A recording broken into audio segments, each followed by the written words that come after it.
오늘 우리에게 주시는 말씀은 요한복음 3장 22절에서 36절까지의 말씀입니다. 오늘 본문 말씀은 니고데모 이야기 이후에 연결되어지는 말씀이에요. 사실 보편적으로 니고데모 말씀은 참 우리에게 시사해주는 메시지가 분명하고 의미 있게 주기 때문에 많이 다루었을 거예요. 그렇지만 이 뒤후에 있는 이 말씀들은 흔히 잘 나누지 않는 말씀이기도 해요. 그래서 유독 오늘은 이것을 나누려고 해요. 니고데모가 와서 요한복음에서는 영생을 받으려면 어떻게 합니까? 라는 그런 질문은 하지 않았어요. 그런데 이야기 맥락상 그것을 이야기해주고 있어요. 예수님께 찾아온 니고데모, 그는 유대인이었고 바리새인이었어요. 유대인 등의 그들의 지도자였어요. 그런 자가 찾아와서 예수님께서 하신 말씀을 듣고, 그리고 또 요한이 이것을 기록했는데, 예수님께서 하시는 말씀들이 이렇게 흘러가는 가운데 바로 오늘 예수님과 세례 요한이 얽힌 이야기, 그리고 또한 그와 함께 이어지는 그 맥락이 이렇게 한 이야기로 흘러가고 있어요. 니고데모에서 하신 그 말씀이 이 중간에 있는 요한이 세례 요한, 즉 생뚱맞게 이렇게 툭 나온 것 같지만 앞에서 얘기하고 있던 우리가 잘 알고 있는 요한복음 3장 16절 말씀, 그 말씀과 연이어서 설명되어진 것, 그리고 그와 함께 이 말씀이 툭 들어온 것은 이것을 설명해주는 예화라고도 할 수 있어요. 위치상으로는 그래요.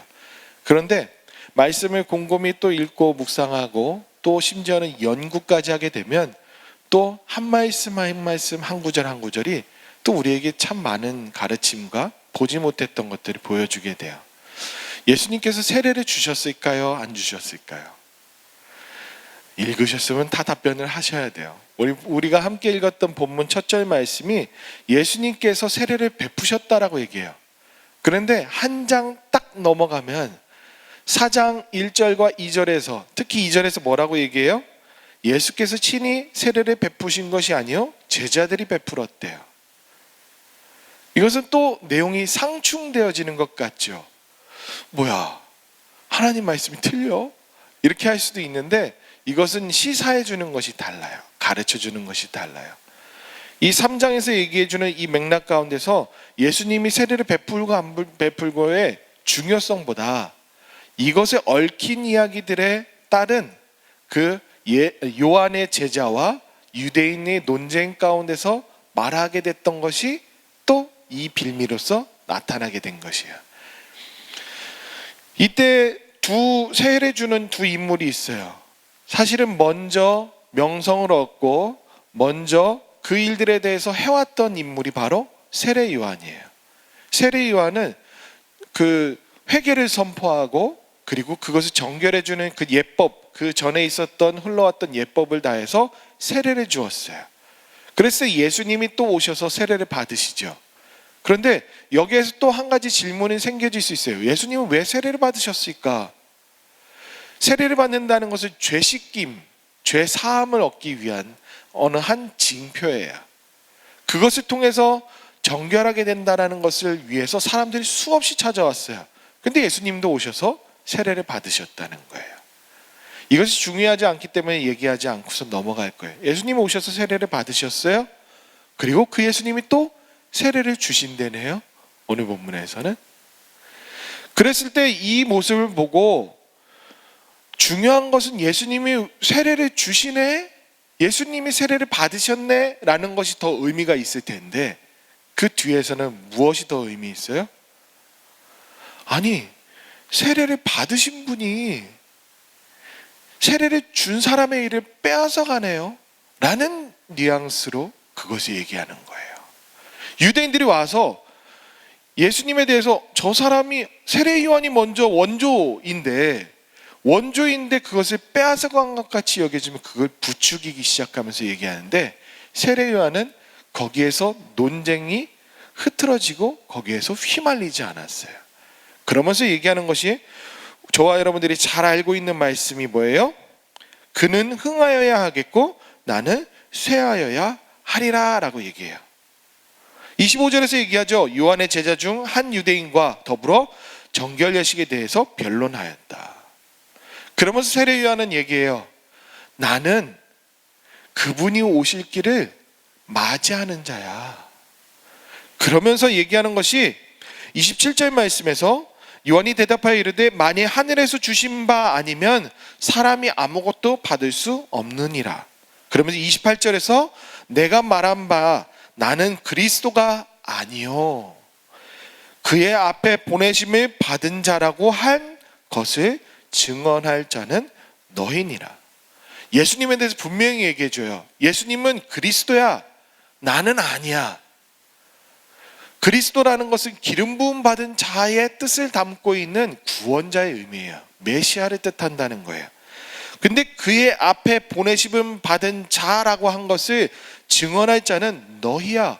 오히려 너희가 그분 앞에 내가 보냄받은 자라는 것을 증거해주고 증명해줘야 되는데 왜 논란을 부추기니? 이러는 거예요. 그러면서 그때 당시에 초대교회에서 많이 흔하게 비유로서 나타났던 말이 있어요. 그것이 바로 뭐냐면 29절 말씀이에요.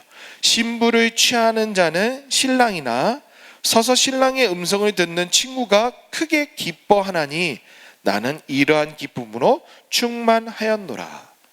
즉 예수님을 신랑으로 여기고 교회는 신부라고 여겼던 그 은유, 비유를 빗대어서 이렇게 얘기하는 거예요. 이 말의 핵심은 뭔지 아세요? 세례 요한은 자기가 어떠한 역할을 하는지 분명히 알았어요.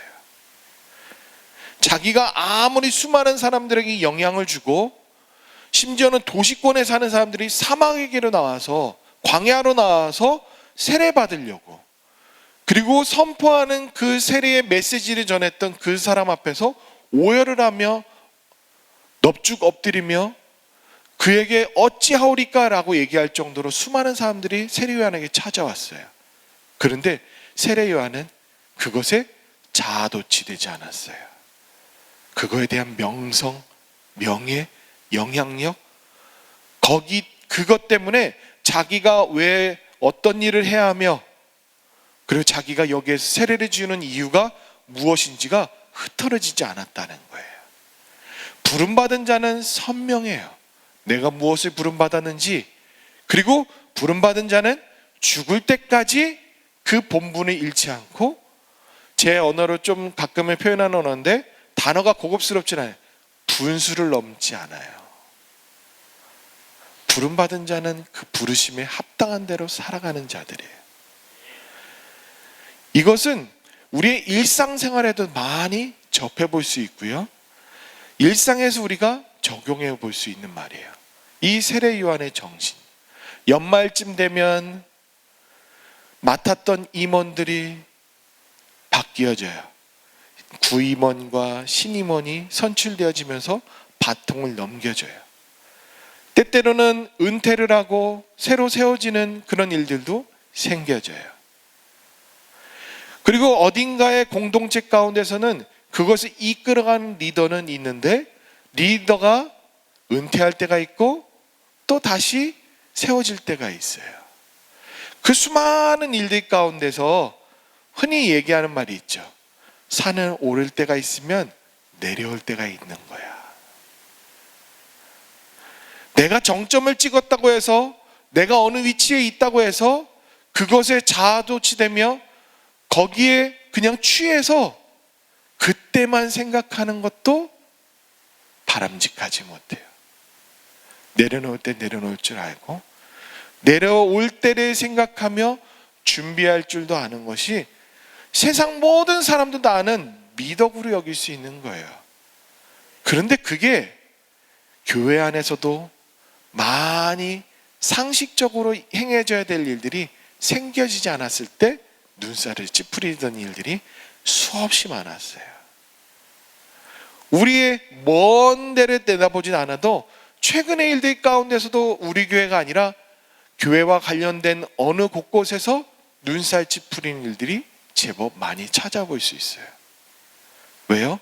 그 자리에서 여전히 내려오지 않아요.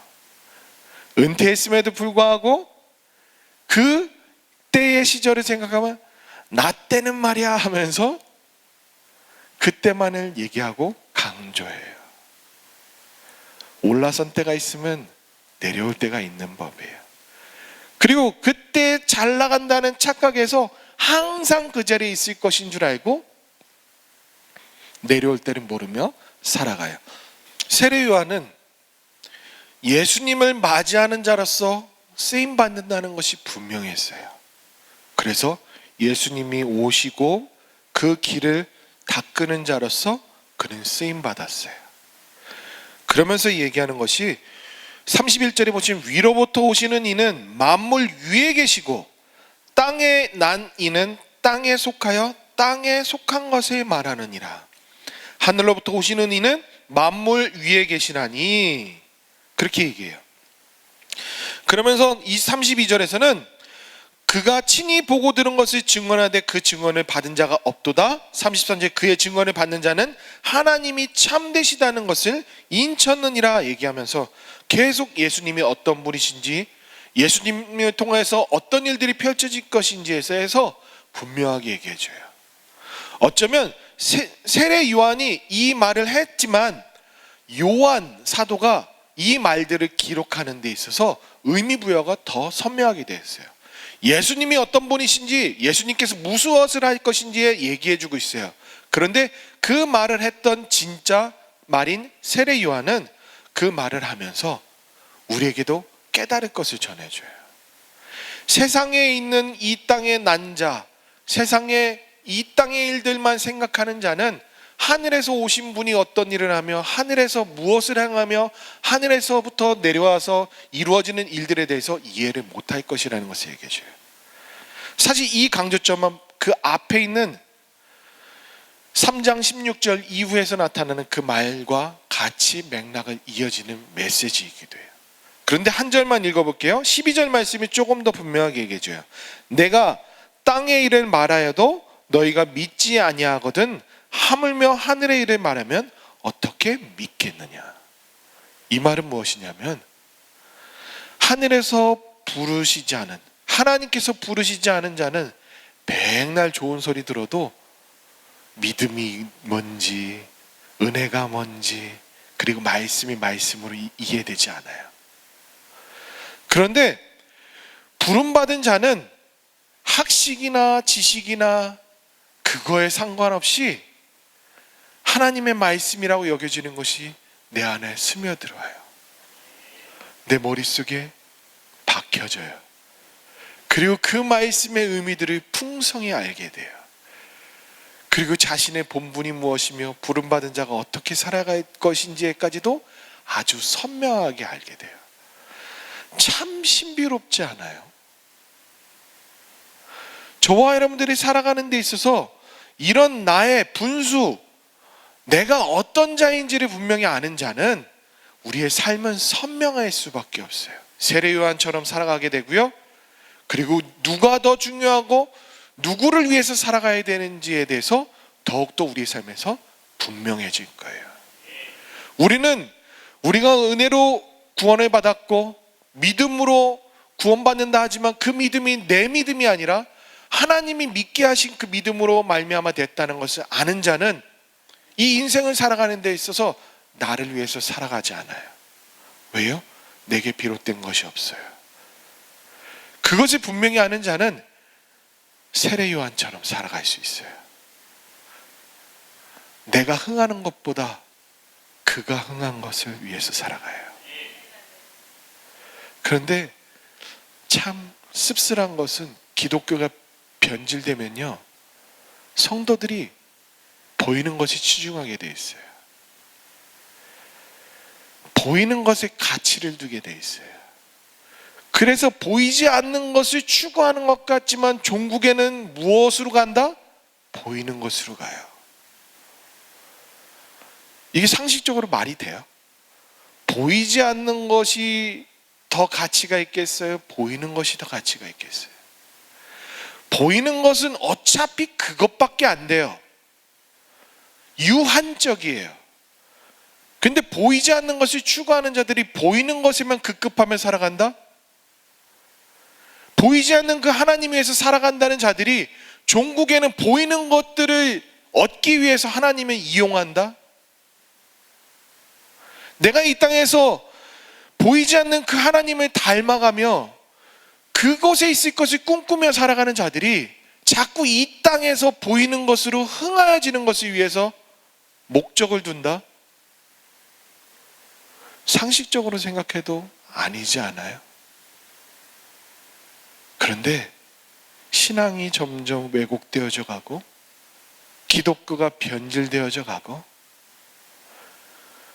때때로는 고난이 없는 삶 가운데서 우리는 그렇게 가요. 세례 요한의 삶을 우리는 본받을 필요가 있어요. 내가 어떻게 부름받았는지, 내가 누구를 위해서 쓰임받은 자들인지, 내가 부름받아서 믿음을 가지고 하나님께서 복을 주셔서 내가 지금은 윤택한 것 같이 살아간다 할지라도 그 윤택함이 내 것이 아니라 하나님을 위해서 쓰임받고자 주어진 청지기와 같은 내 잠시 주어진 것들이라고 생각한다면 우리는 나를 위해서 살아가는 존재가 아니라는 것을 알아요. 땅에 있는 자는 땅의 것만 생각해요. 그런데 우리는 땅에 있으면서도 우리의 신분은 어디에 있어요? 천국 시민이에요. 천국 시민권을 가진 자들이에요. 그렇다면 비록 이 땅을 벗하며 살아갈지라도 우리의 신분은 하늘아버지의 자녀라는 거예요. 하늘 백성이라는 것을 우리가 살아간다면 무엇이 흥해야 되고 어디서 흥해야 되는지, 나는 어떠해야 되는지 선명해질 수밖에 없어요. 세례 요한을 통해서 가르쳐 주는 것은 예수님을 위해서 살아간 그 세례 요한이 끝까지 자아도취되지 않고 예수님을 위해서 모든 것들을 내어 바친 자예요. 생각해봐요. 광야에서 삶을 살아간다는 것이 하루 이틀도 아니고 거기에서 주식이 메뚜기와 석청인데 행복하겠어요? 저와 여러분들이 그런 자로 부름받았다면 그 삶이 기쁘겠어요? 그런데 세례 요한의 고백을 한번 볼까요? 29절에서 얘기해요. 나는 이러한 기쁨으로 충만하였노라. 이 말이 뭐겠어요? 예수 그리스도가 신랑이 되고 교회가 신부가 되는 것처럼 나는 그를 위해서 쓰임받은 것, 그를 위해서 내가 마중물로서 그 앞에 나와서 내가 갈 길을 예비해 놓은 것처럼 그 인생 살아갔을지라도 나는 기쁨으로 충만하다라고 고백하는 거예요. 저와 여러분들의 인생은 하나님으로 충만해야 돼요.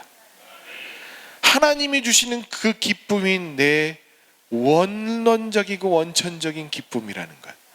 이 땅에서 드라마를 보거나 땅의 것을 쫓거나 이 땅에서 흥한 것에서 기뻐했던 그 기쁨보다 그것은 유한적이고 사그라들 수 있는 기쁨이라면 주님이 주시는 기쁨은 이 안에서 불 꺼진 것 같아도 계속 되살아나며 빛 가운데로 나아갔을 때 더욱 선명해지고 따뜻하고 그 광채가 감당하지 못할 정도로 찬란한 것을 알게 돼요.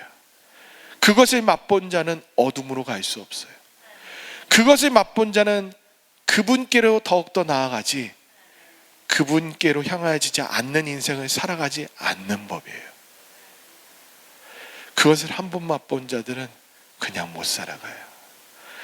저와 여러분들이 그것이 동감되어져 가고 내 안에 있는 신앙의 불씨가 점점 희미해진 것 같을지라도 혹여나 함께 나눈 이 말씀이 다시금 우리를 정신 번쩍 들게 한다면 빛 가운데로 나가시고 하나님께로 나아가며 하나님에서 살아가는 저와 여러분들 될 수 있기를 바라요. 우리의 삶에서 주어진 일들이 어떤 것일지라도 세상 가치로 판단할 수 있는 것은 수없이 많이 판단할 수 있고 경중을 논할 수 있고 무엇이 나은지 나쁜지를 얘기할 수 있을지는 몰라도 그분이 내게 불러서 그분이 원하는 길로 살아가는 그것으로 기뻐할 줄 아는 그 기쁨으로 주체하지 못해서 충만한 것으로 내 만족이 세워지는 저와 여러분들 될 수 있기를 바라요. 그래서 우리의 고백은 나는 쇠하여야 하겠고 우리 하나님만 흥한 인생 살아가겠습니다 라고 고백할 줄 아는 저와 여러분들 될 수 있기를 바랍니다.